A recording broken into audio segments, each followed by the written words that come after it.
Crossroads Conference exactly how you can practically change your lifestyle to avoid these top 5 diseases. We'll be talking about places that have less than 1% heart disease. Can this really be you and your family? There's actually studies of places right here in America that are starting to experience the same things. There's actually places that live into their hundreds, not as an abnormality, but as something that is common. We'll be diving into the science as well as into the kitchen on some of the practical tools that you and your family can have for more optimal health. Then come to the Crossroads Conference this Thursday at 6:30 p.m. I look forward to seeing you there.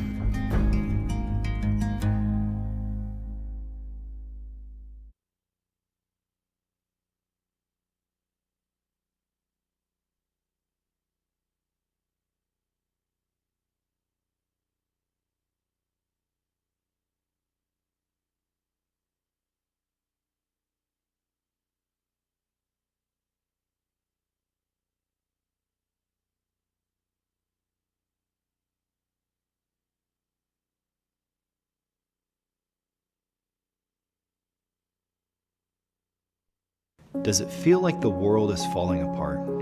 Riots, crimes, addictions, pollution, and natural disaster are on the rise.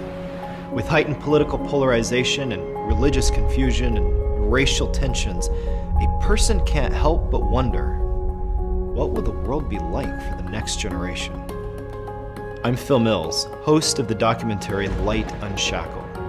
As I've traveled the world, I've seen history come to life. I stood in the gas chamber of Auschwitz.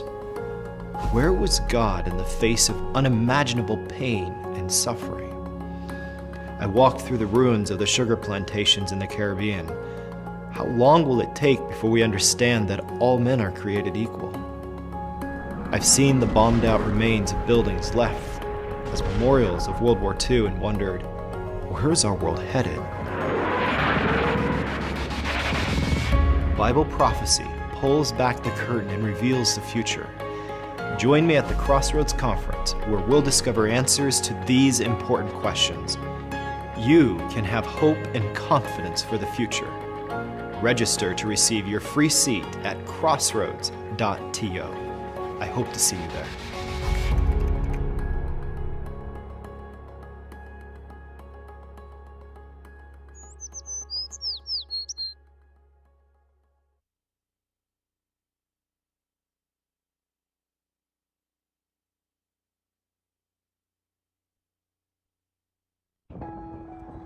One of the reasons that I was motivated to keep going with the class is that I have an autoimmune disorder problem, and I have stopped doing exercise, and it was really affecting my joints. America is dying. Last year, over 650,000 dead from heart disease. 602,000 dead from cancer. Lifestyle-related illness is the greatest public health epidemic facing our country. Roughly $580 billion is spent on medications that mask the symptoms but fail to address the problem. Many companies are placing private profits above public health.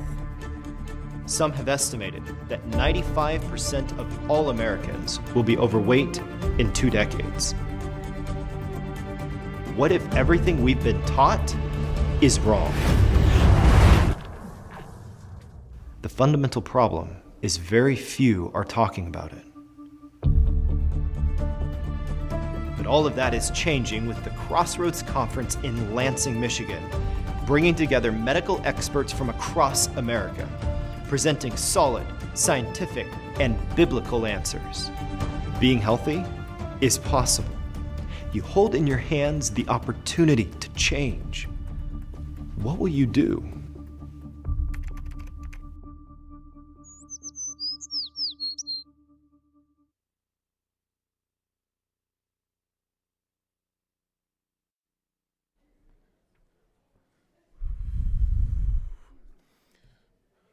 Well, good evening, everyone.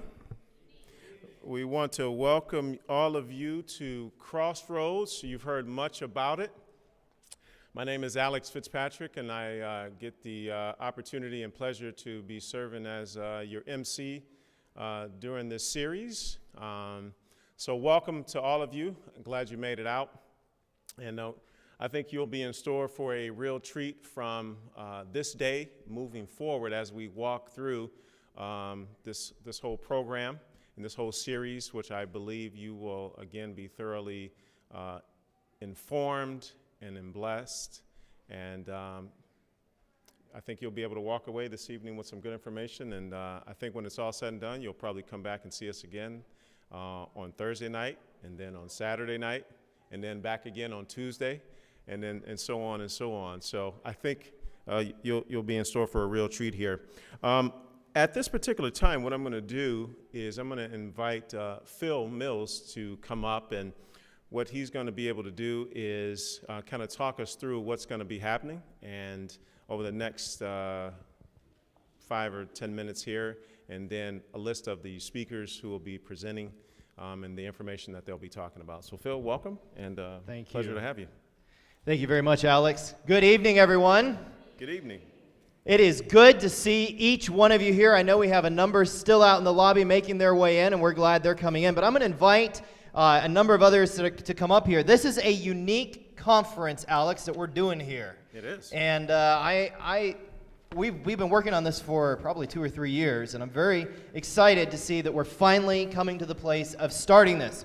So what you're going to notice is this conference is composed of 3 different areas. We have main meetings where we're dealing with health topics.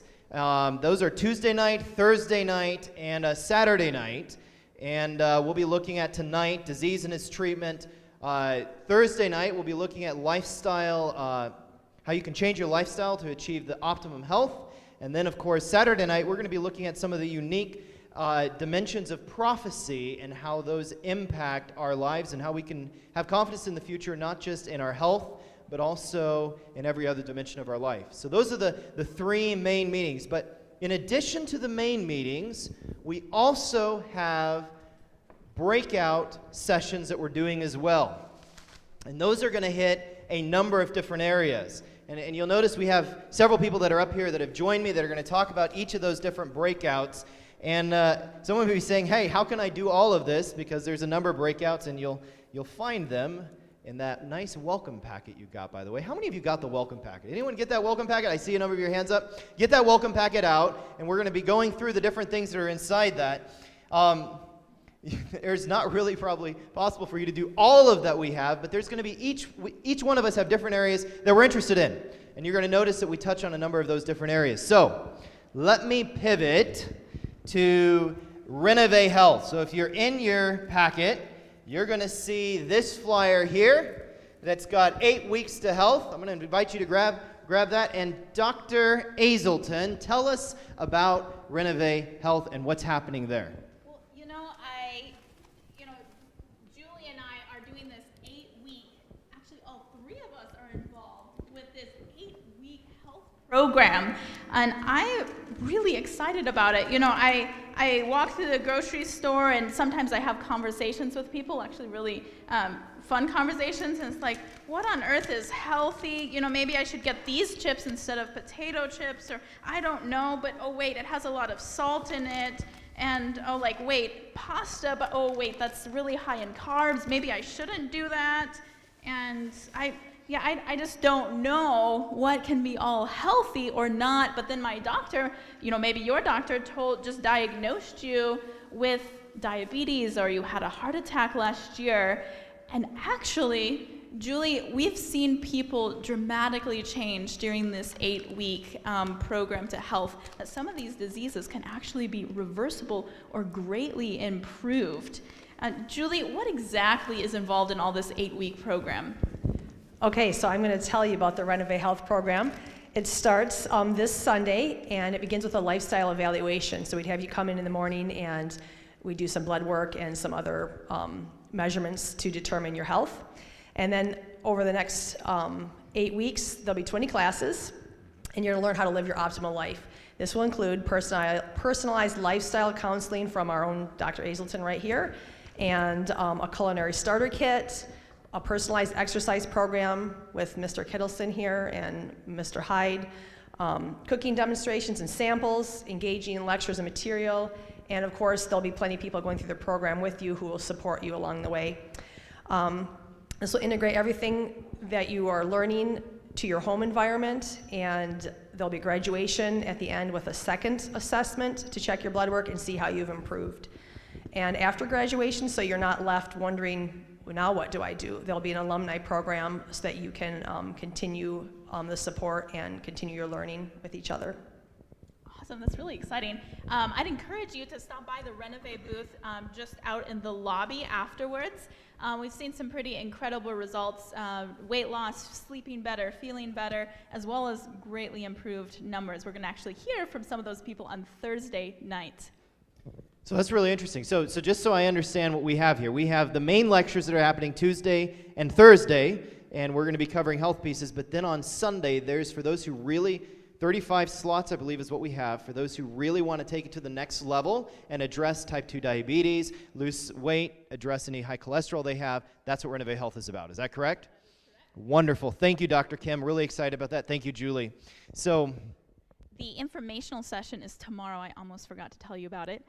So if you want to come and get more information or sign up, either come to the booth or come to the informational session tomorrow right here at 6:30. Okay, so now we not only have how you can live the optimum life, but I'm going to just jump right to you, Brian, since you're right here. Tell us about an exercise program that is coming up as well. And we have quite a bit that we're doing with exercise. So we're going to go right to this right here, the exercise classes. Tell us what's going on with those. All right. Well, fantastic. Thank you. It's the red mic. There we are. Hey, so I want to point to the back of the fitness class, the group exercise classes. If you pull that out, and you'll notice there's 4 different classes. The balance of power and the fit and free, they're for beginners. So we encourage you to kind of think about your own fitness level and consider those classes. And then we're also having more advanced classes for those who have a level of fitness for hitting the road and tone it up. Now, before I go any farther, I have a question for you. How many people, raise your hand and be honest, how many of you really appreciated your PE teacher in high school? Raise your hand. That many people like their PE teacher? So now I'll tell you, after I've trapped you, I'm an ex-PE teacher. I taught PE for 13 years. And I would say that 100% of my students loved PE when I taught it. That's not true. That's not true. But so one thing I've noticed in life is that when you use something, most of the time it goes away. Like when I use my money and I give it to people like students, go ahead, yeah. Haven't you noticed that when you use things, they go away? Go ahead. Yeah, just take a couple. Well, now he won't get one, so I better take that back. Here you are. Here, Josiah's looking at me like, give me one. So I also noticed that when I use my car, I have less fuel in it after a while, right? I filled up this morning, cost $75. So when you use things, they go away, they become less. But what we know about exercise is when you use your muscles, you use your body, it doesn't go away. It gets stronger, it gets better, it gets faster, right? Amen?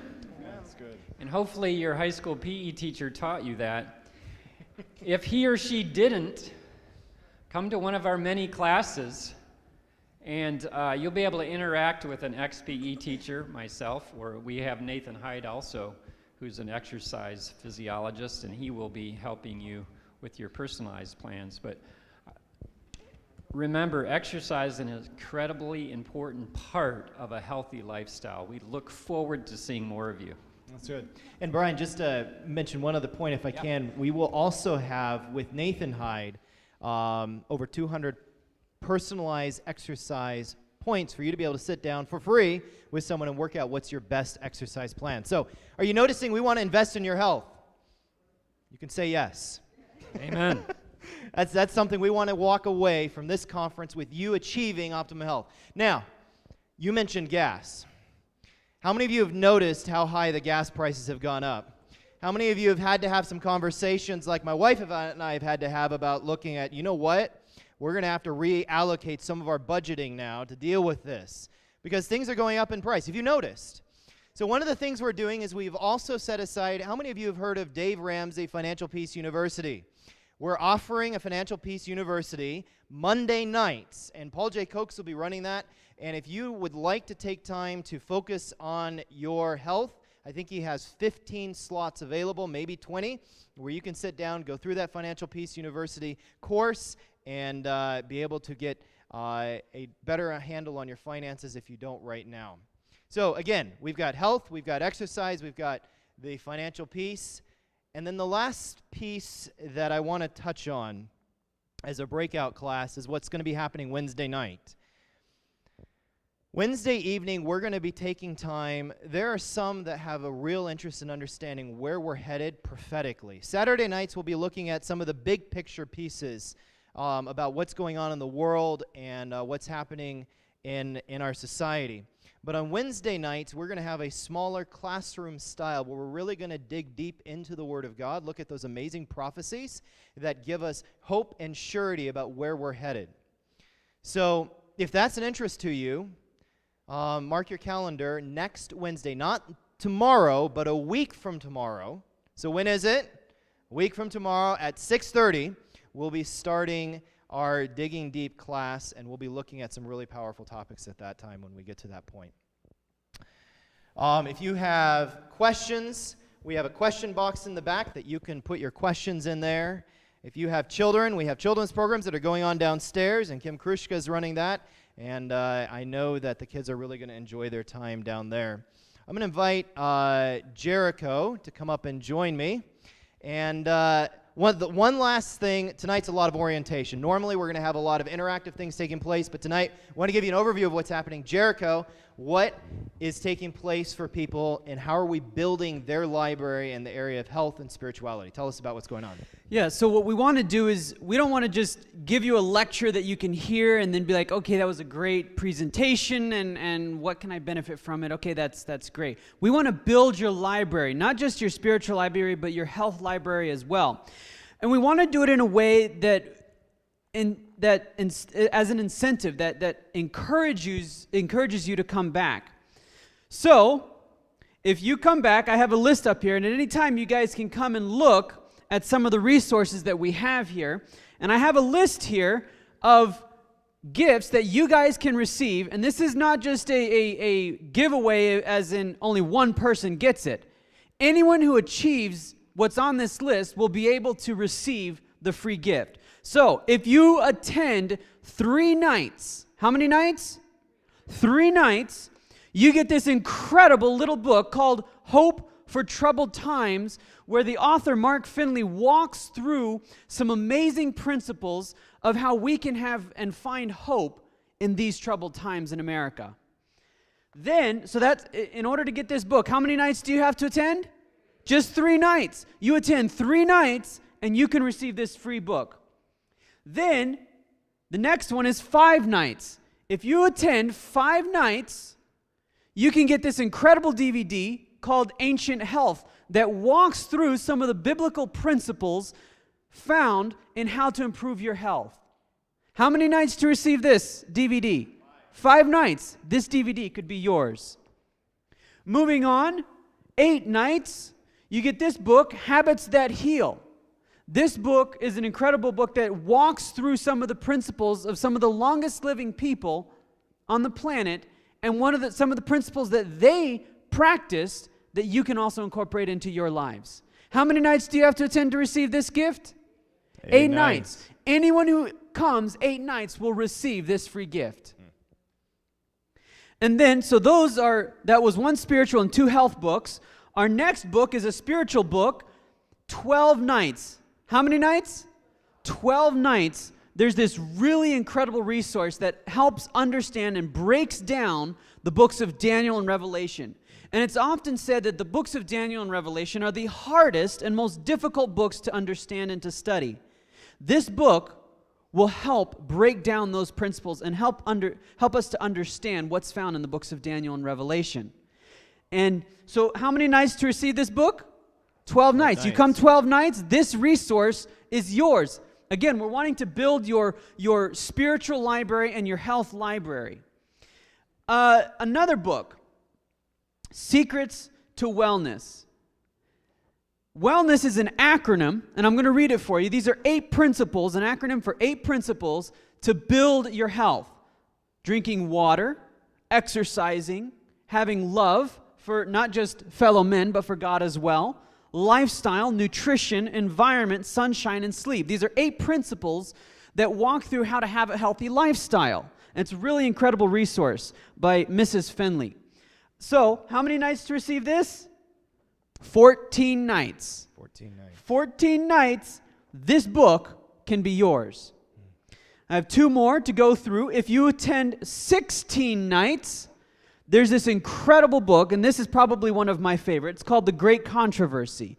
The Great Controversy covers the last 2,000 years of Earth's history. And it takes the Bible and explains the Bible and helps us to understand what's going to be happening in the near future. And it explains today's events in light of Bible prophecy.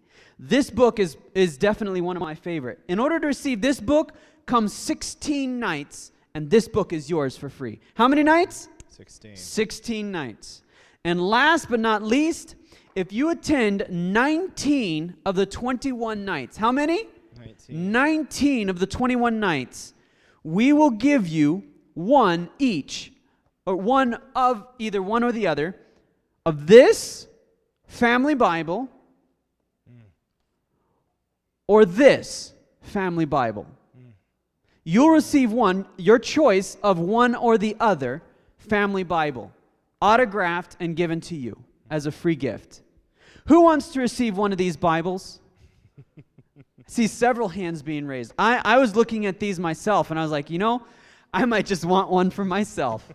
If you come 19 of the 21 nights, one of these incredibly beautifully illustrated family Bibles will be yours. So I want to encourage you to come. Not only will you be benefited each night, but you will be given resources that will build your library that you can look to 3 years, 5 years, 10 years, if we're still here, and be able to look back and have these resources to benefit you, both health and spiritual. That's good. Thank you, Jericho. Appreciate it. So, you can see there's a lot that's available for you. You have the ability to choose. And someone maybe wonder, why are we having health and spiritual? I would just want to touch on that for a little bit. I believe that when God made us, He made us holistic beings, and His desire, in fact, He says His desire is for us to have full health. We want you to have full health. How many of you want to experience full health? Well, you're here, and by the grace of God, you will experience it as we go forward. Alex, I'll turn it back to you. Thank you so much. Phil, thank you so much. Jericho, thank you for that, and thank you to all of our presenters who kind of gave us a little brief orientation of what you all are in store for. So it's kind of like being at the first night of college. Lot of information. The welcome packet really is what I would deem probably your course syllabus for the time here. So make sure you pick up that if you didn't already. And for those of you who walked in a little bit later, welcome to Crossroads here at the Lansing Seventh-day Adventist Church. And so we're happy to have all of you, and I think, again, you'll have a wonderful experience as you go through this course of study here. So what I'm going to do now is invite our Great Lakes Adventist Academy young people.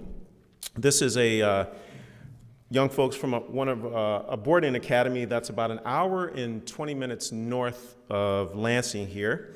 And they'll be performing a piece that was arranged and put together by Johansson Mack, if I have that correct, right? All right, good deal. And so one of the questions you may be asking in your mind is, how does music interact with health? And actually, as you maybe ponder that question, or maybe ask yourself that question. As you go through and you learn about health here, you're going to be learning about the frontal lobe in your brain, and actually in the effects that music has on it. And so we thought we would give you a little sample or a little prelude to how music impacts the frontal lobe, and we incorporated that into our orientation here this evening. So following the music from these young people, and they'll be exiting stage left once they're done, we're going to invite Dr. Lindy Schwartz, who will be presenting to us about the double pandemic that's killing Americans today. So we've heard a lot about the word pandemic, but Dr. Schwartz is going to take us on a journey of the double pandemic that we'll be facing. So, and then following that, you'll see me once again for some closing remarks, and then we will let you all exit out of here and call it a night for the evening. So without further ado, the String Ensemble, welcome, and we look forward to what you have in store for us.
think this mic is on?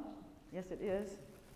I guess my husband did do a good job. If I have my slides up too, that'd be great. That GLA, I really appreciated that selection. That was excellent by the GLA.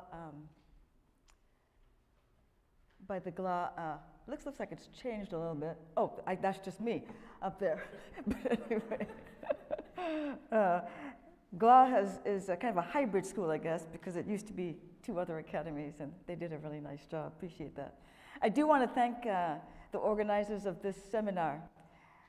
You guys have no idea what talent you have in this church to pull off something as comprehensive as this program is.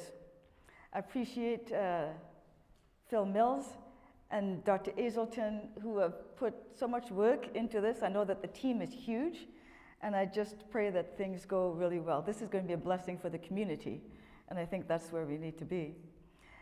Before I get started, let's go ahead and have a word of prayer. We didn't have prayer to begin the meeting, so let's just pray before we start, if that's okay. Father in heaven, I'm grateful for this church and the church in this community. I pray that the community is blessed as a result of these meetings, and that decisions that are made will improve lives and will multiply even beyond this community. Thank you for loving us. For Jesus' sake, amen. Well, I'm Lindy Schwartz. I'm an internal medicine physician. I'm at Kettering Medical Center in the state that's just south of you that you guys love so much. That would be Ohio. I know that Michigan people have a little issue with Ohio, but that's fine. Neither my husband or I are sports fans, so Ohio State makes no difference to us. But neither does the University of Michigan. So there you have it, just in full disclosure. Anyway, I've been practicing medicine for a long time. I went to Loma Linda University School of Medicine. I graduated in 1982 from medical school. Did my residency at Loma Linda, and I've been at Kettering now for 32 years. I actually run the internal medicine residency program. It's been a blessing. I've trained many young physicians to become internists, and that's a great reward.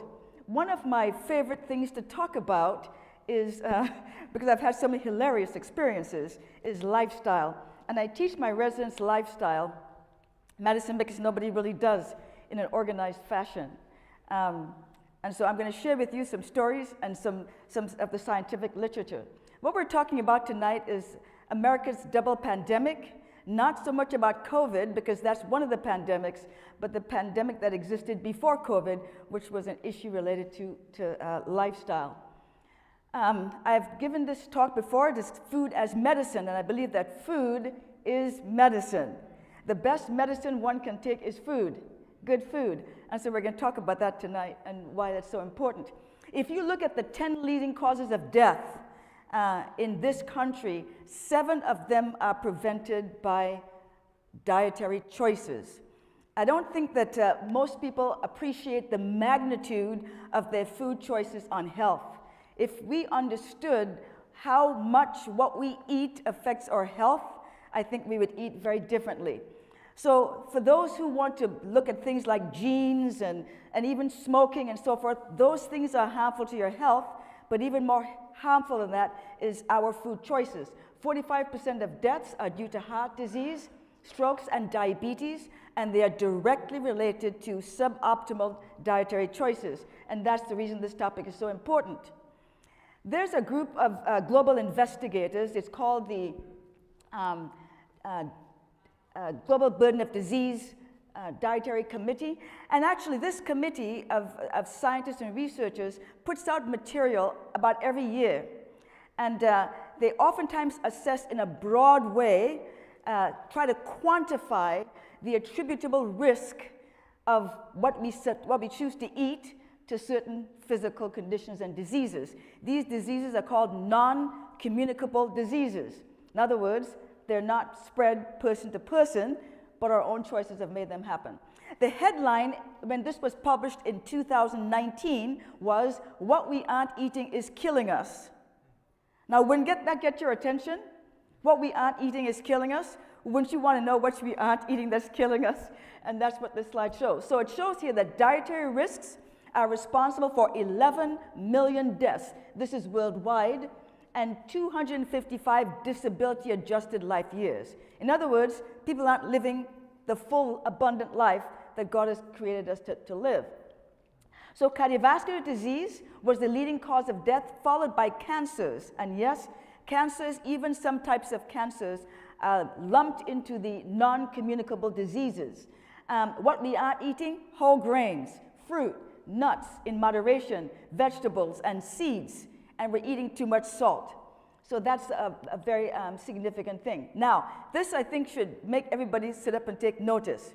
And it's this: the United States, looking at the death rates, the United States ranked number 43 behind Rwanda and Nigeria. Why in the world is United States behind Rwanda and Nigeria? And it's because our food choices are killing us. As physicians and healthcare providers and so forth, unfortunately, a lot of the blame goes to us. We are not very good at educating our patients well. We're good at giving them medication, doing procedures, and they take the medication, the procedures, and they think they're just fine. And we don't give them the tools that they need to reach up and turn off the faucet. And so that's what we're going to hope to do. What I want to cover tonight then, and we have a lot of material to cover, and the Lord is good because he gave me a few extra minutes actually. So that's been a real blessing. But what we're going to cover is what the consensus views on nutrition are. And this is based on scientific evidence, not my truth. It's based on scientific evidence. And also, what do Americans actually eat? And then we're going to look at two disease groups. That's cardiovascular disease and insulin resistance. So first of all, this is a skyline. And how many of you have seen headlines looking at nutrition studies, and you don't know what to do with the nutrition studies? One time it says butter is bad, then all of a sudden butter is back. Coconut oil is good, coconut oil is bad. What do you do with those? And so what you want to try to figure out is, what is the strength or the weight of the evidence with all the different studies? Taken together then, they create a skyline. Some of the buildings are short, some of the buildings are medium height, and some are tall. In other words, some studies will have more weight than other studies because the evidence is just that much better. Now, what we're going to do is something really fun, but before we do it, I'm going to ask everyone to vote. By the way, this is an interactive presentation. I like to have really fun with it, so I want you guys to feel free to participate when I ask you to do that.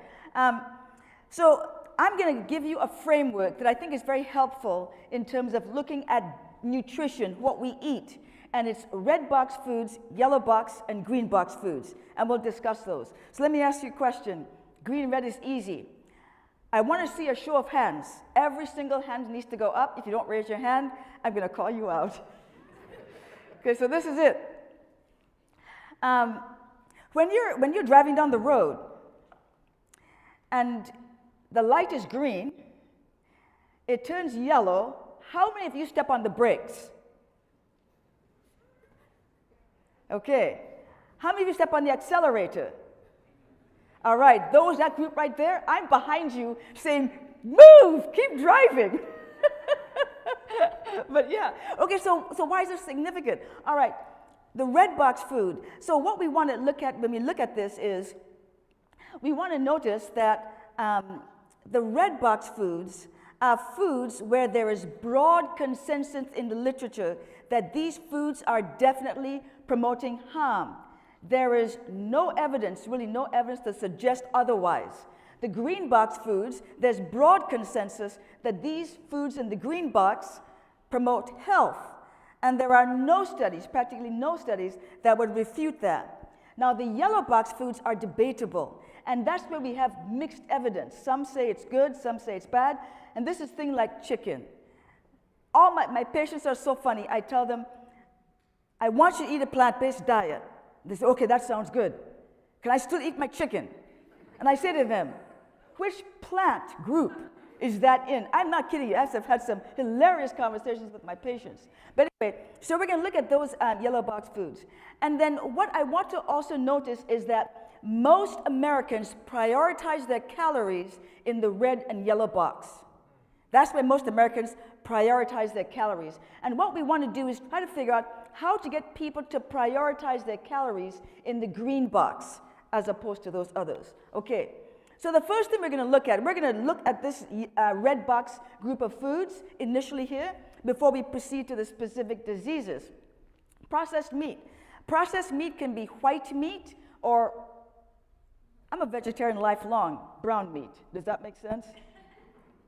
It can be both. So processed meat is any meat that has been cured, smoked, fermented, or added preservatives. All those things, those chicken nuggets, see, are on the list. So my patients say to me, can I eat my chicken? When I tell them I want to eat a plant-based diet, the fact of the matter is the chicken is just the same as everything else.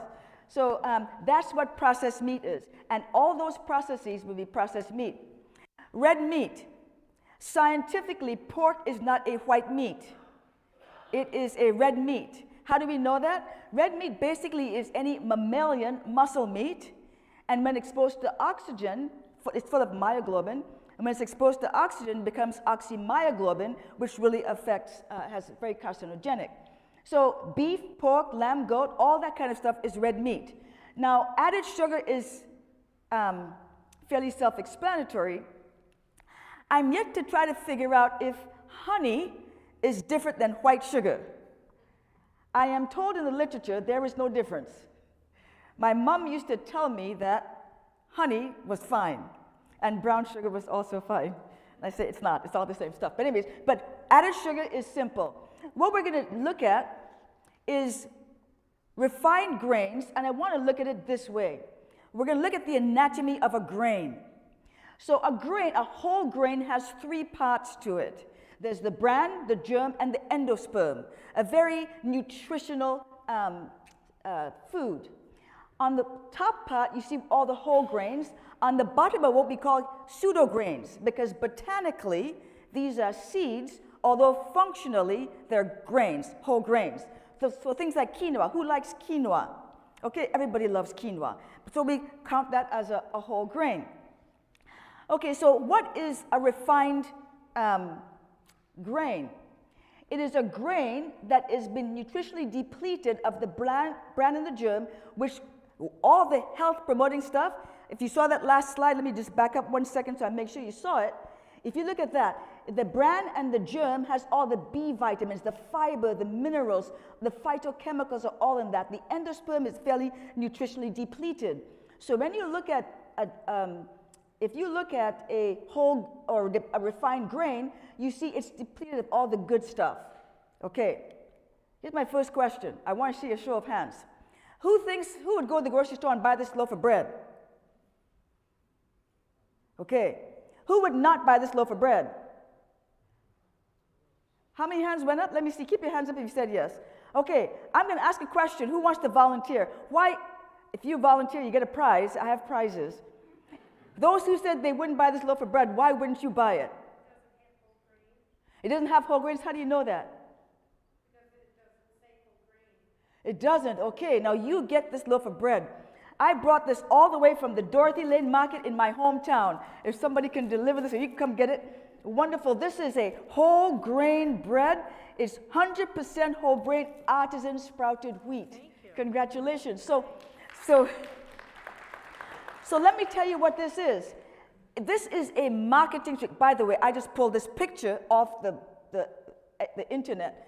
It's probably delicious and totally fine. But the whole slide conveys the message. So if you see something that says wheat bread, 7 grain, multi-grain, you think, wow, that's wonderful. But then you look up at the top there, it says unbleached, enriched.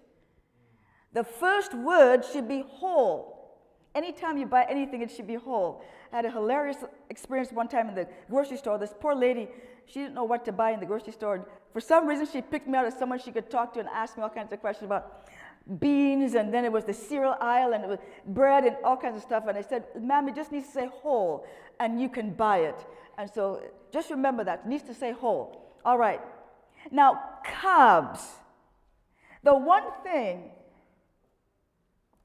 that drives me quite nuts is carbs, because carbs are really misunderstood. If you look at on my side, this side here, it says whole, you see things like fruit and lentils and greens and so forth. On the other side, you see Fruit Loops and candy. How can you mix fruit and Fruit Loops? It makes no sense. and lentils with Wonder Bread. You can't do it. And so if you look on the one side, the whole is the green box foods, and the other side, we have red box foods. So when we say carbs or carbohydrate, we confuse ourselves. We need to be very specific of what we're talking about, and that's what we're going to go into a little bit more discussion tonight.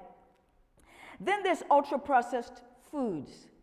Ultra-processed foods are industrially produced, scientifically engineered, highly palatable to keep you coming back for more. That's the bottom line. So these substances, they are things like, I don't know, all those cold cuts, I don't know what everything they are. How many of you have heard of the Impossible Burger? The Impossible Burgers, okay. How about the Beyond Burger? Or Beyond Meat or whatever it's called. How many think that's great food?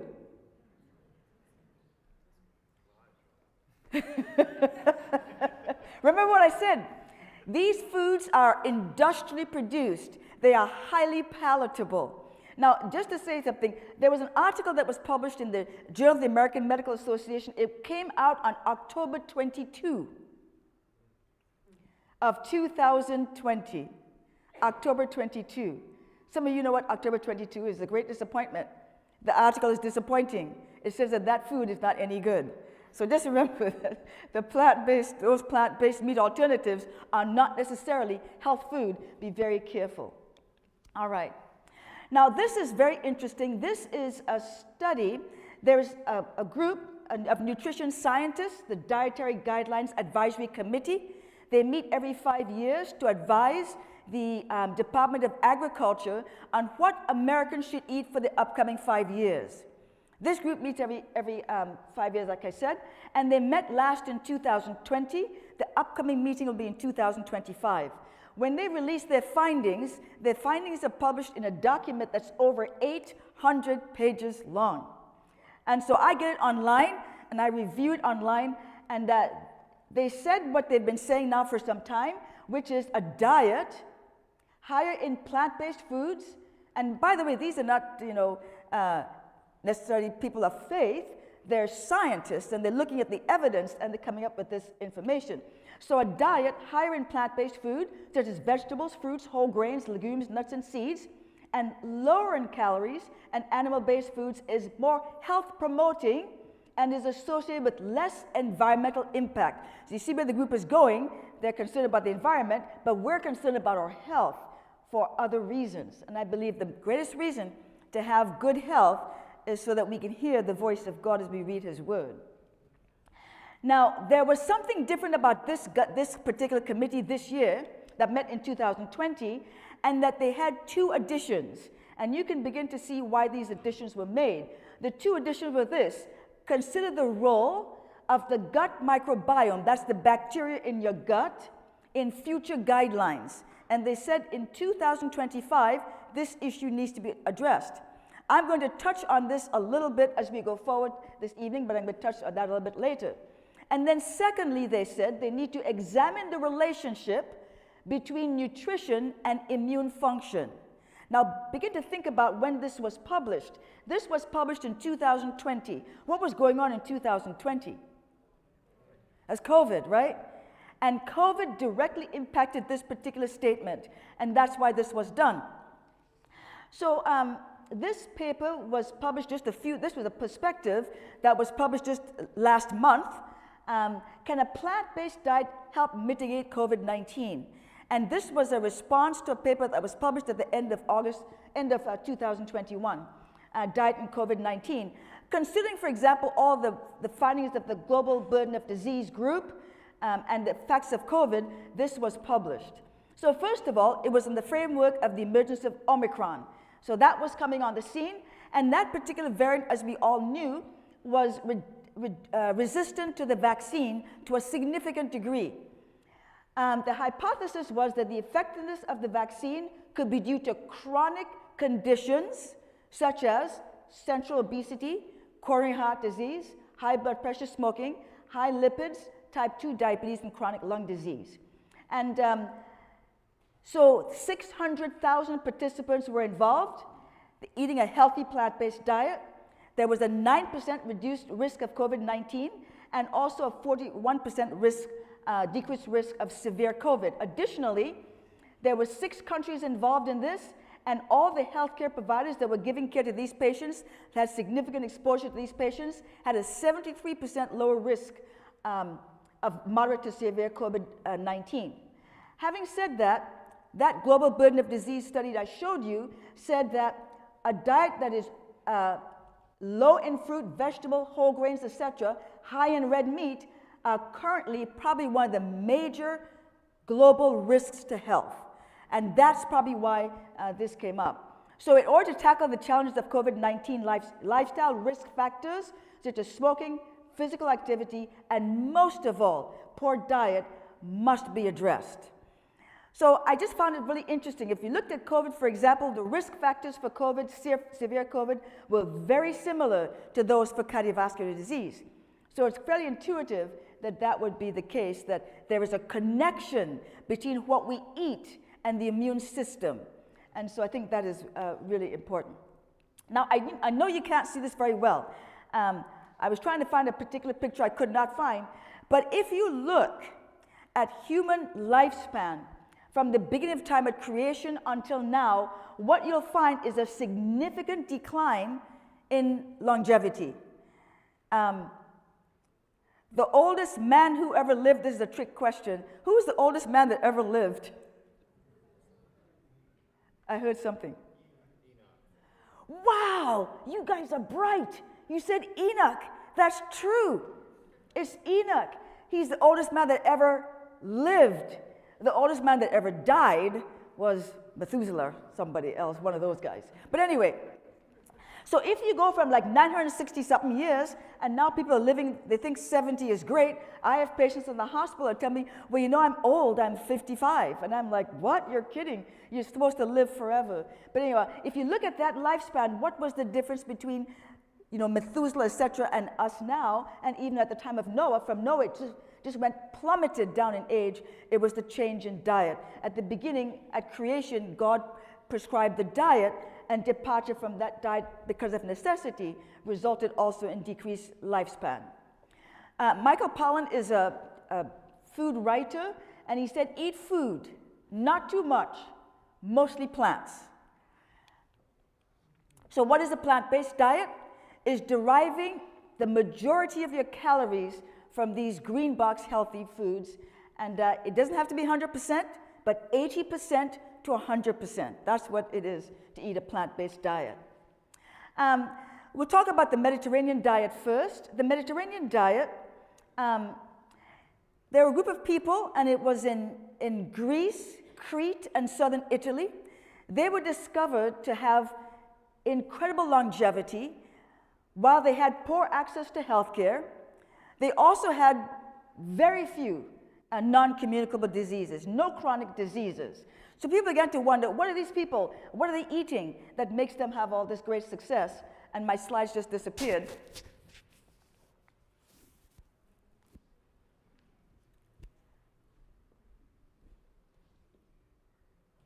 I'll keep talking in the meantime. I may have to do something else with them. Okay, got it back. Thank you very much. So as they began to look at this, so the Harvard School of Public Health and the European Division of the World Health Organization got together and began to roll out what it is these people eat. And what they ate, I hope you can see this slide. I know it's not very big, it doesn't look like, but there's not just one specific diet. It varies by time and geography. And so if you're in Crete or Greece, you eat something different. But in general, they ate grains, beans, fruits, vegetables, olive oil, fish, a small amount of wine. I'll comment on that in a minute. And they lost points if they ate red meat, dairy, and poultry. They lost points if they ate the chicken. So there have been several of these studies actually done. And what they found, I'll just put these up here quick, lots of studies, and these involve, you know, hundreds of thousands of people, more plants, better outcomes. So the question is, what was conferring longevity to these people? And when they deconstructed all this data, they had lots and lots of studies. More plants, better outcomes. More meat, worse outcomes.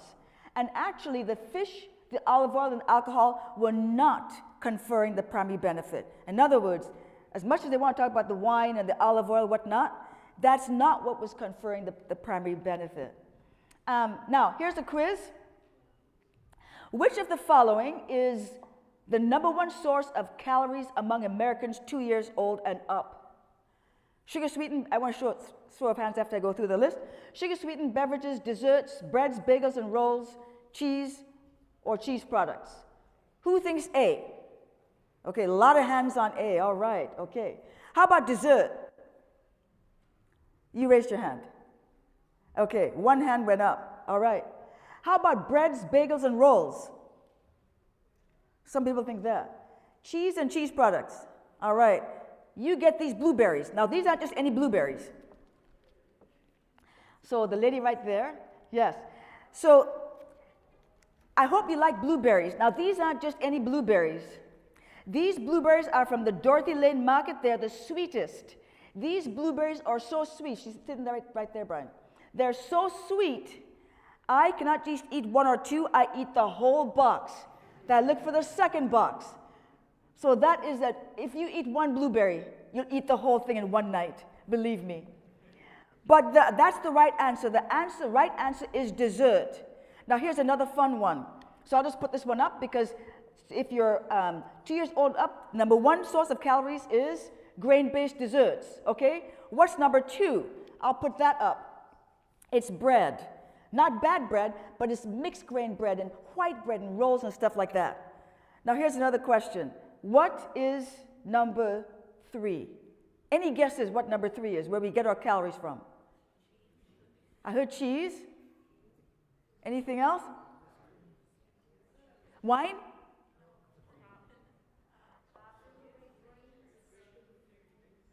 Sugar sweetened beverages? Okay. It's chicken. Americans eat 1 million chickens an hour. They eat 25 million chickens a day. All right, that's how many chickens they eat. Number 4 is the sugar sweetened beverages. What do you think #5 is? It's in the food group all its own. It's really special. It's pizza. That's #5 is pizza. And what you see here is that these, on this list here, these are red and yellow box foods. That's what Americans eat, okay? So if you look then at this, is another way of looking at this, and this here shows that the majority of calories consumed are from the red and yellow box foods. It's funny because the 30, whatever percent that is there, this one over here in the orange section, that's supposed to be pretty good, but actually only 14% of that is grains and so forth. Only 14%, a paucity of our calories come from these remarkably health-promoting foods. Our diet is really nutritionally depleted. What we're going to look at then now is specific diseases, cardiovascular disease, and insulin resistance. We won't cover cancer and obesity in this particular talk. So first of all, cardiovascular disease. I want to talk briefly about 2 population groups. One of them is the blue zones, because I know there's going to be more material covered on this. But these people living in blue zones have been known to have extraordinary longevity. And the question is, what is it that binds all these people in the blue zones together? And it is that they eat these green box food. If they eat meat at all, it's at the side of the plate and not a priority at the meal. So that's what gives this longevity. Now I want to show you one thing over here. Loma Linda, California. That's where my husband and I both did our medical school. My husband is sitting right there. He came with me tonight. I also want to show you one thing I neglected to mention earlier. Is Okinawa, Japan. That's a blue zone. So Okinawa, Japan is significant at this time because when you compare COVID-19 in Okinawa compared to Tokyo, what you see is that those people in Okinawa had much less severe disease of COVID. They had remarkable resistance to severe COVID. They had 1/16 of the severe COVID and deaths compared to Tokyo. Same populations, but the food that they ate was high in these plant-based foods. Very different. I think it's significant that immune system really relates to what we eat. Now, the second population group I want to mention to you is these Tsimane people. Has anybody heard of these people? The Tsimane tribe? The Tsimane tribe of people, people live in the Bolivian jungle. This is really cool. So it was known that these people have a simple life. They live very long, but they don't have any bad diseases. So the American College of Cardiology went over there in 2014, 2015. They did a study on these people that was published in the Journal of the American College of Cardiology after that. And what they did is they took a CT scanner that could check calcium scores in the coronary arteries. And what they found was that up to age 75 years old, 85, listen really carefully, 85% of the Tsimane people in the Bolivian jungle had a 0% calcium score on this test. What does that mean? A calcium score is a test that you can do to tell the risk or the chance of you developing a heart attack in a few years. 0 means there's practically no chance that you can have a heart attack. 85% of those people up to 75 years old. Only 2% of them had a moderate to severe calcium score. Additionally, they checked that population over 75 years old, and 65% of them still had calcium scores of 0. Now, they checked 7,000 Americans, aged 35 to 84. What percentage of them do you think had a 0 calcium score? It was close. 14%. 14%. Another thing that, and it's because these people eat so much plants. 72% of their diet is high fiber, whole grain, carbohydrates, green box foods. 14% of the diet is fat, and 14% is protein. Do you know what the first question I get when I tell my patients I'm a plant-based vegetarian? They say, where do you get your protein? And when I tell them, I want you to go to plant-based diet, I say, how am I going to get protein? 14% of the Tsimane people eat, the diet is protein. One other thing they do that's significant, 10% of their time is spent in a sedentary, of their waking hours is spent in a sedentary lifestyle. What percent of Americans' time when they're awake is spent being sedentary? It's 50%. We can learn a few lessons. Anyway, so that's what we learned there. Now let's look at how these green, yellow, and red box foods apply to cardiovascular health. And so this is a really important study. I'm going to go fairly quickly because what I want to do with this is just overwhelm you that science has caught up to what we already knew, and that is that a plant-based diet is the diet that God said, I want you to have an abundant life, eat this, and you'll have an abundant life. So in 2005, red meat became a public health concern. And what this particular researcher, Dr. Volk, did was he looked at red meat and processed meat and tried to find out what is the relationship, the association, or even causality between eating that and cardiovascular disease. And what he found out was that actually red meat and processed meat has a high association with cardiovascular disease, with diabetes, and with several types of cancer. Okay, so that's really important. Conversely, if you ate a plant-based diet, the data was completely different. So for example, Dr. Key, the first study on this slide here, I'll go as quickly as I can for you. I want to make sure I get all the stuff out that you can possibly need, that when you go home you have literature indigestion.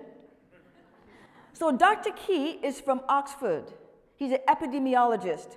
And in the 1970s, he began to look out at Loma Linda University. Imagine that, Loma Linda. And he noticed that there was a group of people out in Loma Linda, the Seventh-day Adventist, who did not seem to die of cancer as much as non-vegetarians did, nor did they die of cardiovascular disease as non-vegetarians did. And he began to wonder. He heard that they were vegetarian. He said, there's got to be something besides the vegetarian. At the end, he found out this was only a mortality study. At the end, he realized that indeed, people who were vegetarian, because he did his own prospective study, for 20 years he looked at people. He picked 6,000 vegetarians, had those vegetarians get their non-vegetarian friends, and he had two groups. That's how he did it. And 24% decreased mortality.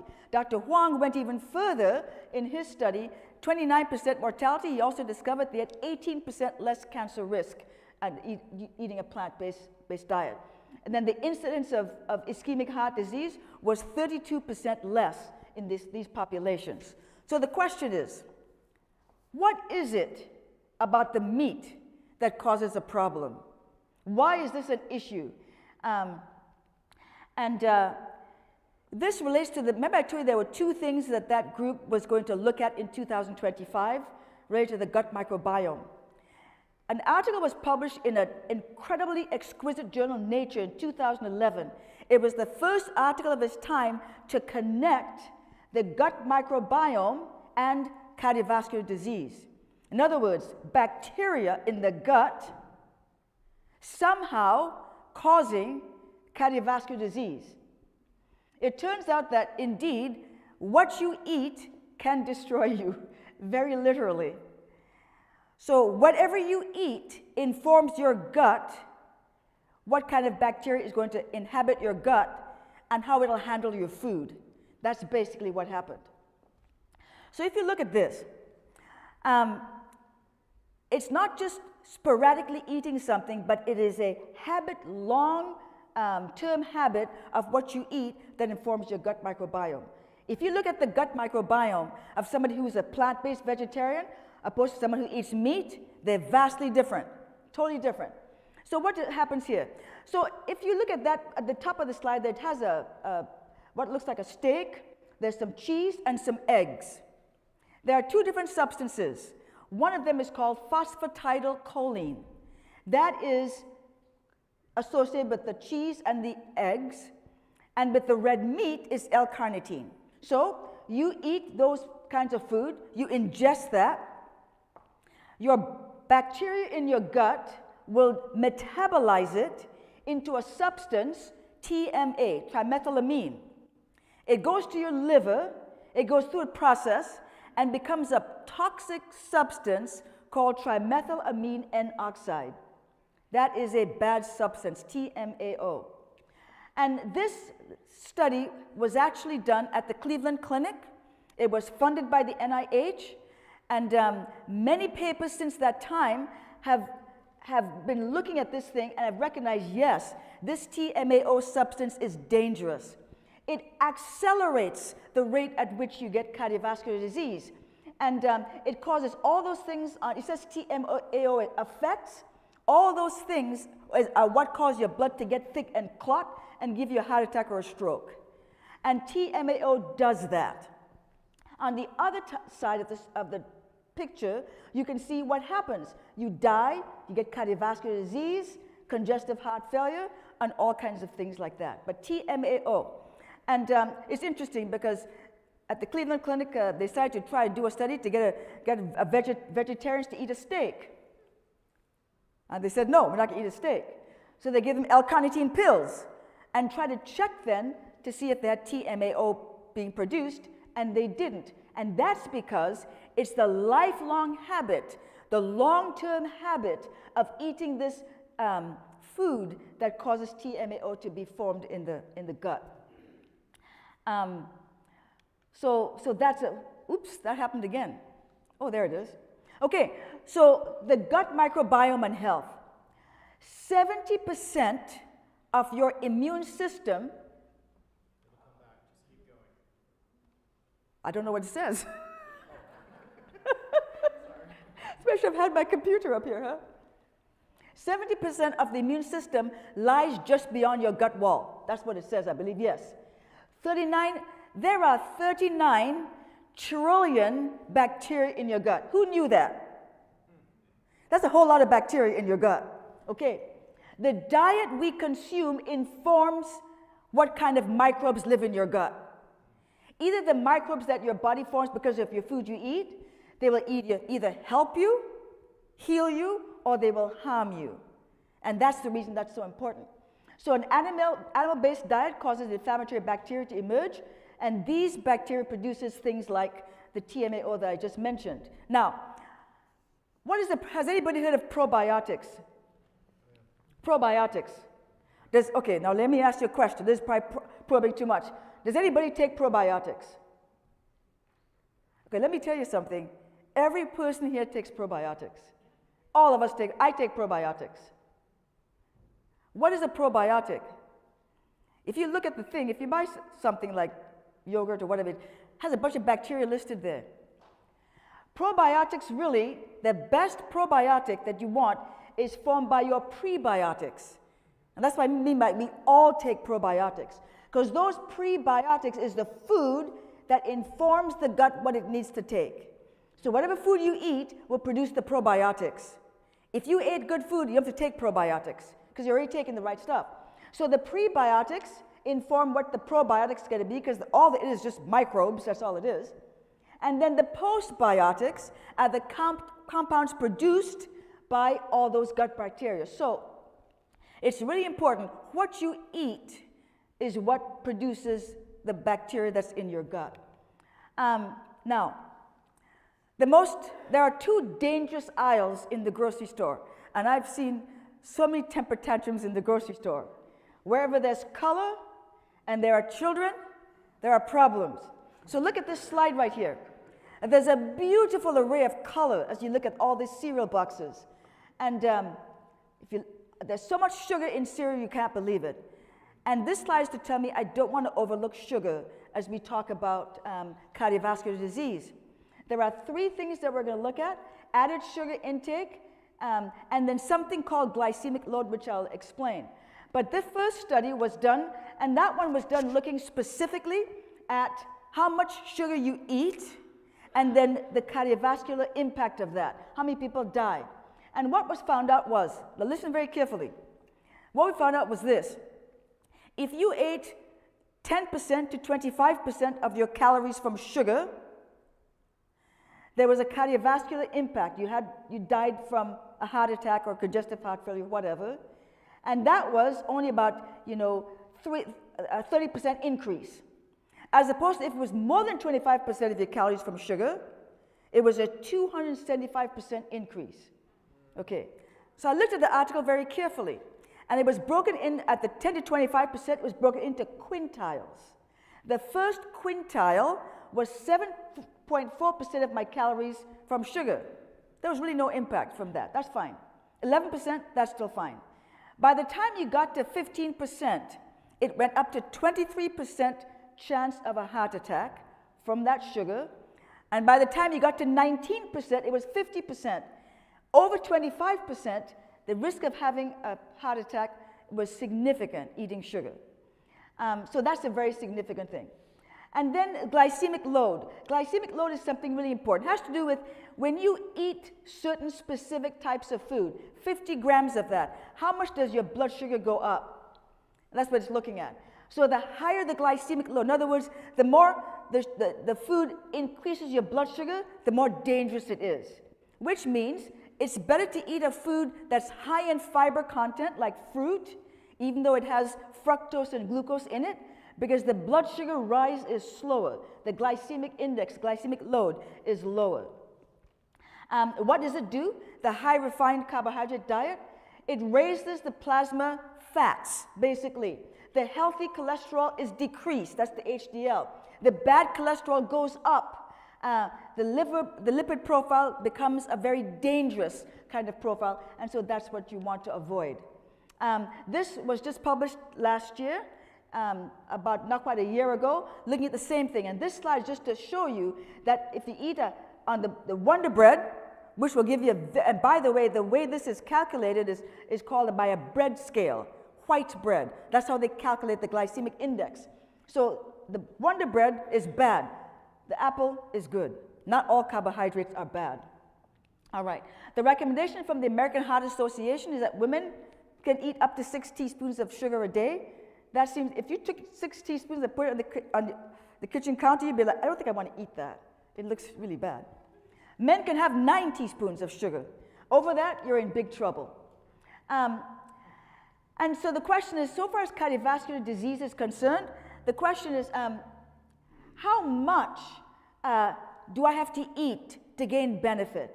Do you know that there's several people that don't eat adequate fruit and vegetables a day? If you look at the, quote, dose of fruit and vegetables to eat, for every 2.5 servings of fruits and vegetables, so far as coronary heart disease, 8% decrease in risk. Stroke, 16% decrease in risk. As you continue up to 10 servings, the benefit increases just like that. The stiffest part of the curve is to get them going from 0 to 2.5. What's 2.5 servings? It's a small banana, an apple, and some broccoli. That's 2.5 servings of fruit and vegetables. All right. The next thing is not all plant-based food is equal. If you look at this slide, for example, the unhealthy plant-based food, fruit juice, because it's absorbed too quickly, refined grains, French fries. It's plant-based, but it's not a good plant-based thing. And sugar-sweetened beverages and so forth. Carrot cake, which I love, is plant-based, but it's sugar and it's everything else. All right. And this graphic is just to show you that when you separate healthy plant-based from unhealthy plant-based, the benefit is significant. When you lump them together, it seems very moderate, but when you separate healthy from unhealthy plant-based, it's quite dramatic what you get from that. Now let me tell you a story as I go through this slide, and then we'll move to the insulin resistance. What do plant-based plant foods do so far as cardiovascular health? Well, first of all, they replace all the other stuff you're eating, fills you up. So it produces the gut microbiota is improved, lowers your blood pressure, etc. But one of the significant things it does is it improves endothelial function. I'm going to break that down for you. It also decreases inflammation. So let me tell you a story first. Like I said, I'm the program director for the Residency in Internal Medicine at Kettering Medical Center. And I have several Loma Linda graduates in the program who are residents, so they train for 3 years to become internists, internal medicine specialists. So one time I had a resident, well, there are 2 of my residents. One of them was a plant-based vegetarian. The other one was from Kentucky, and he loved meat. So my plant-based vegetarian told the guy from Kentucky, who was brilliant, he told him, he said, you know, I think you should try a plant-based diet. And he said, there's no way, I'm not going to do that. He worked on him for a couple of months. Finally, he said, okay, I'll do it. So after 1 week, this brilliant resident from Kentucky came to me and said, you won't believe this. My mind is clear as a bell. Now, I'd never, ever heard that before. And I thought to myself, how could it be that his mind is cleared up? He's very brilliant, but he could tell a difference. Well, he would go back to eat his meat, and then when he wanted to get a clear mind, he'd go back and eat the plant-based diet. So what was going on? What we know is that every fat and cholesterol-laden meal causes an inflammatory storm in your blood vessels. And remember this word endothelium? Blood vessels have a lining that's 1 cell thick called the endothelium. It's a big word, endothelial cells. Those cells are important because they can, if your particular organ needs like more blood flow, it'll make it dilate by producing this substance called nitric oxide. It makes the blood vessel dilate, you get more blood to your brain, your kidneys, whatever you need, and you feel better. So nitric oxide is produced by these endothelial cells. If you give somebody a diet that's high in fat and cholesterol, it'll shut that process off. It stuns the endothelial cells. They cannot function. They just don't do anything. And there's this fog, and it lasts for 5 to 6 hours. So if you present to your body, and I don't know what I'm talking about, but if you present to your body a bacon, egg, cheese and gooey stuffed sandwich, and your body has no way to deal with it, it goes into a fog. As opposed to presenting it with a bowl of oatmeal, it knows exactly what to do with the bowl of oatmeal. And so 5 to 6 hours later, you had this for breakfast. 5 to 6 hours later, now it's a steak or what, I don't know what it is, something like that. The same fog happens over and over. The problem is we are used to treating people over the long haul for heart disease, when hour by hour there are differences at a functional level that we don't even address. Foggy brain. There's some show, Somebody's Got Talent, the head of the show, I read an article, he reported the same thing, his brain cleared up. So it's a very, very real thing. So that is one of the issues, I think, with a plant-based diet. It does all these things that are really good for the body. Let me progress to insulin resistance. And insulin resistance is another way we look at so far as diabetes goes. So diabetes. What causes diabetes? Does anybody know what causes it? Any guesses? If you began to think about diabetes, what causes diabetes? What would you guess? Is what? Sugar? Sugar and fat. Okay, that's very close. Okay, this is amazing. I think this is absolutely amazing what we're going to discover here. Again, we're going to look at these foods together. So, at least half of the US population is diabetic or pre-diabetic. The risk of type 2 diabetes, I'm going to read this. I wish you could see the slides a little bit better. But the risk of type 2 diabetes, and I'm speaking about type 2 diabetes and not type 1. Type 2 diabetes, 95% of diabetes is type 2, okay? So a considerable number of prospective studies. Prospective means you're looking in real time at people who are developing diabetes. They have consistently shown that a diet rich in red and processed meat is associated with an increased risk of type 2 diabetes. It's the meat, the red meat, the processed meat, that's causing diabetes. Of interest, a recent study, for every additional 50 grams of processed meat that you ate, the fasting blood sugar was significantly higher. You're eating protein and fat, but yet your blood sugar is going up. And the question is, how come? For every 100 grams that you eat, the fasting blood sugar and the insulin goes up even higher. Okay. So insulin, and this is such a cool slide. It has a little kid reaching up and unlocking a door. Think of insulin this way. It is the key that unlocks the door to let glucose into the cell. That's what it is. So this is a technical slide, so I'm going to skip what's written on the slide, but basically insulin unlocks the door to allow glucose to come in, okay? So let's explore that a little bit. Here's a slide. I love this. This is fun. So here's a picture of a banana. It's not the banana we're looking at fruit, okay? So you're looking at fruit. You eat a fruit, a piece of banana, what happens? The blood sugar goes up, as it should. Insulin is produced from the pancreas. A series of reactions happen. You see the bottom part there, a lot of stuff happens, goes on, sends a receptor up to the cell surface, and glucose goes into the cell. That's how it works. So the insulin unlocks the cell on this side of the slide. All that stuff begins to happen. That dark purple thing goes up to the membrane, takes glucose in, everything is good. Okay? That's a normal person. If you don't have diabetes, this is what happens. All right.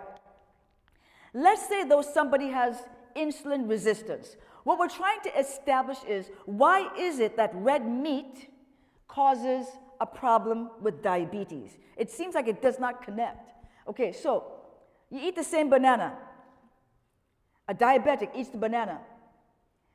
And the nurse at the hospital measures the blood sugar, and she says it's high. And why is it high? Because they ate fruit. They shouldn't eat fruit. Diabetics shouldn't eat fruit. In fact, I had a resident one day, he met me at the door because he didn't want me to go in the room before he talked to me first. He said, this guy in here, it was a 29-year-old diabetic, was about to lose an amputation because his diabetes was so out of control. He goes, he keeps asking me for fruit. I keep telling him, you can't have fruit. So I went in the room, I said, sir, would you like some fruit? He goes, yes, all I want is a banana. I said, well, you can have it. So this is what happens. So this diabetic eats the banana. The blood sugar goes up. And now you blame the banana. It's not the banana's fault. The banana is just an innocent bystander, a victim of what's happening inside. Okay, so how is that?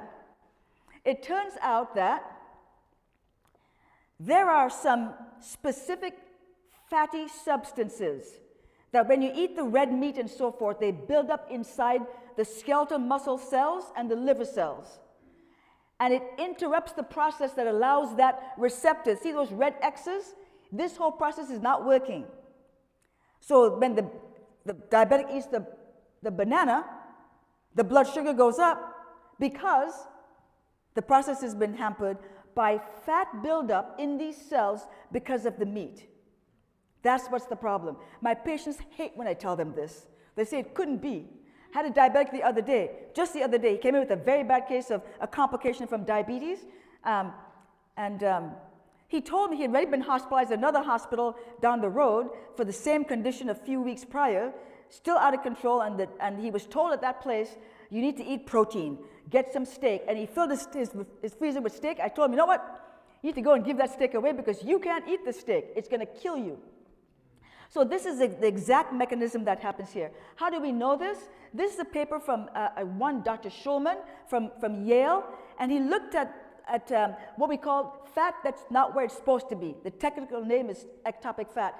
Because of this fat buildup, it causes the fat building up in the muscle, it causes the process not to work at all, and the people end up getting diabetes. Now, if you look at this slide tells you the same thing. This study was done by another individual saying he did 12 different food groups trying to figure out what is the relationship between all these different foods and blood sugars.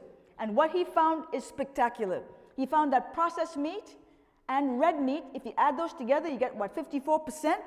Those are the things that cause diabetes. The sugar-sweetened beverages, 21%. The greatest problem with developing diabetes is red meat and processed meat. Okay, look at the slide. You can't see it from there, but at the top of the slide, it says red meat and processed meat. At the bottom of the slide, it says insulin resistance and diabetes. Red meat and processed meat is what is causing diabetes. And we really have to get that idea in our head.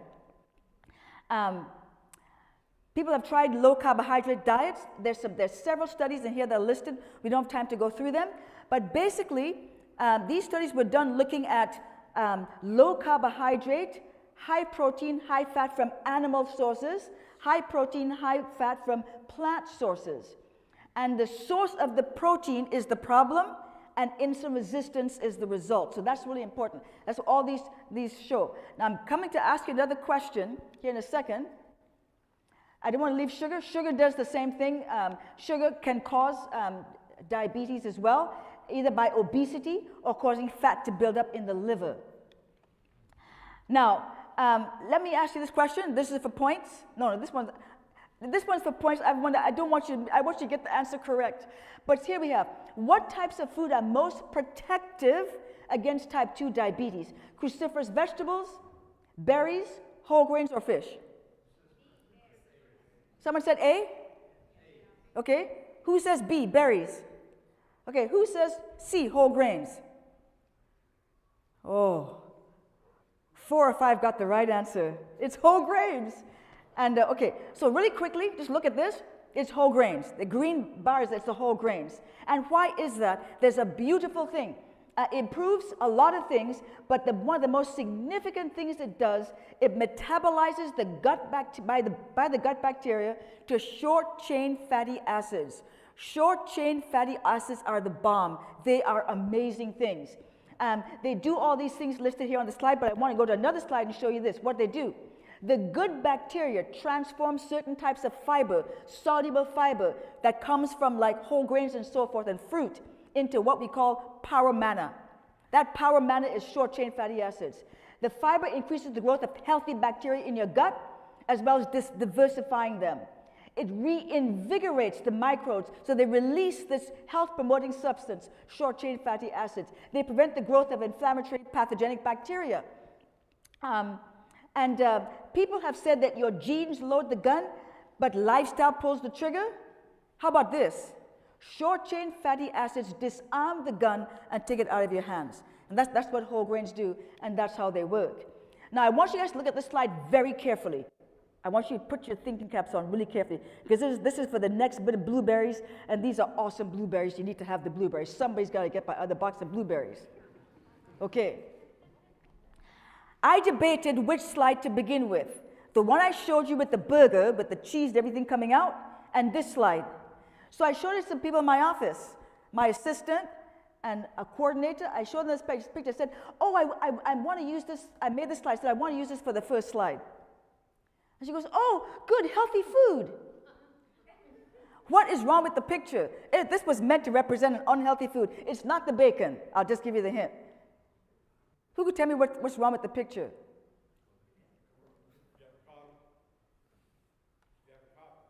The avocado?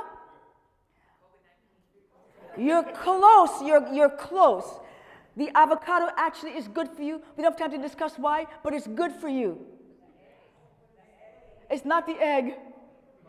I'll give you a hint. I'll give you a hint. It is what is missing. The bread, the whole grain bread. Who said bread? You got the blueberries just because you said bread. I want you guys. There you go. These are so good you won't be able. The gentleman right back there. He's standing up. Yeah. Okay. It's the whole grain bread. The issue with this is people want to eat low carb, high protein, high fat. That's not the diet. You want to eat a diet that's higher in the whole grain carbohydrates. That's the health promoting healing diet, and that's the reason I did that. Again, one of my favorite studies right here. There's the last study I'm going to look at. This was done in China. China is a place that has a lot of diabetics, and the study was done for the first time looking at fruit, not vegetables, fruit, as protective against developing type 2 diabetes, and if you already have diabetes, slowing you down so you don't end up on dialysis and so forth. And what they found was that there was great benefit to being on fruit in delaying the progression of diabetes and preventing people developing diabetes. The mechanism, fruit contains fructose and glucose, but the natural sugars in fruit may not be metabolized the same way as in refined sugars. Fruit does not negatively impact the glycemic control, and it's a good source of dietary fiber. I saw Chloe tonight eating oranges. She loves oranges. That dietary fiber is very good. Other benefits, it's antioxidants, anti-inflammatory, it's anti-proliferation, anti-atherogenic, and they have an important impact on the gut microbiome. So fruit is not guilty. Diabetics can eat fruit. Let me just jump to this last slide. And I have 1 minute. Look at that. Awesome, right? And God said, of every herb that yields seed, of every tree whose fruit yields seed, to you it shall be for food. God, I believe, designed a diet in Eden that's to protect us, to give us happiness, and to give us health. Thank you very much for your attention.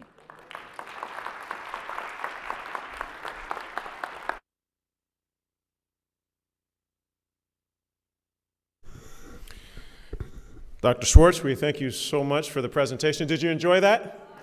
Yes. Let's give her another round of applause. Awesome, awesome. Thank you. So that just lays the groundwork for what you're in store for the rest of the time that you're here. So we thank you all for coming this evening. And actually, I just want to quickly just give you a couple of announcements. So on Thursday, the 10th, our next health topic will be living or dying by your fork. What did I say? Living or dying by what?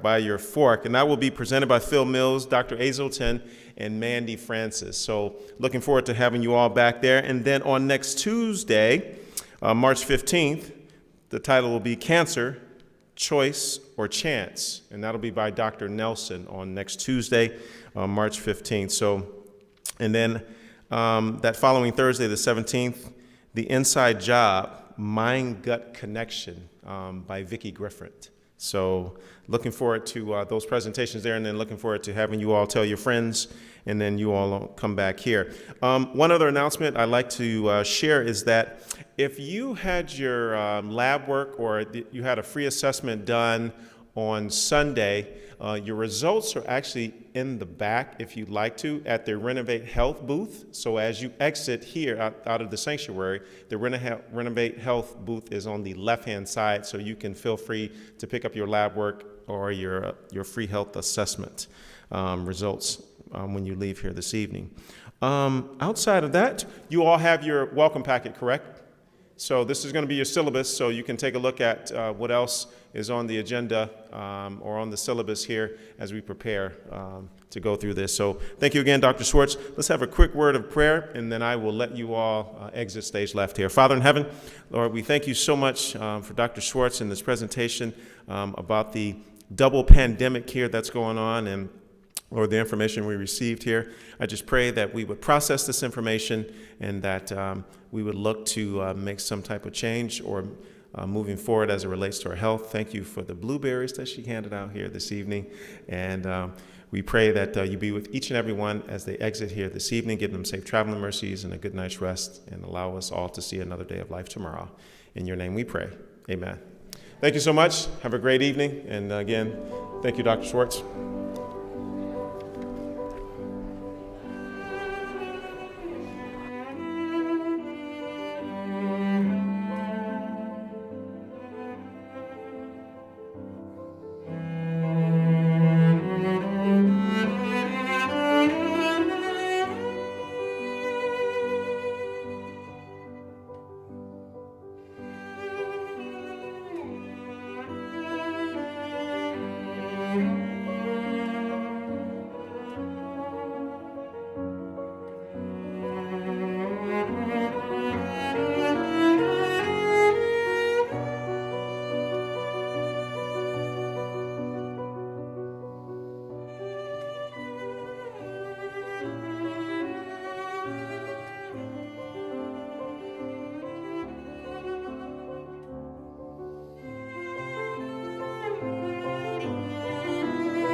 Mm-hmm.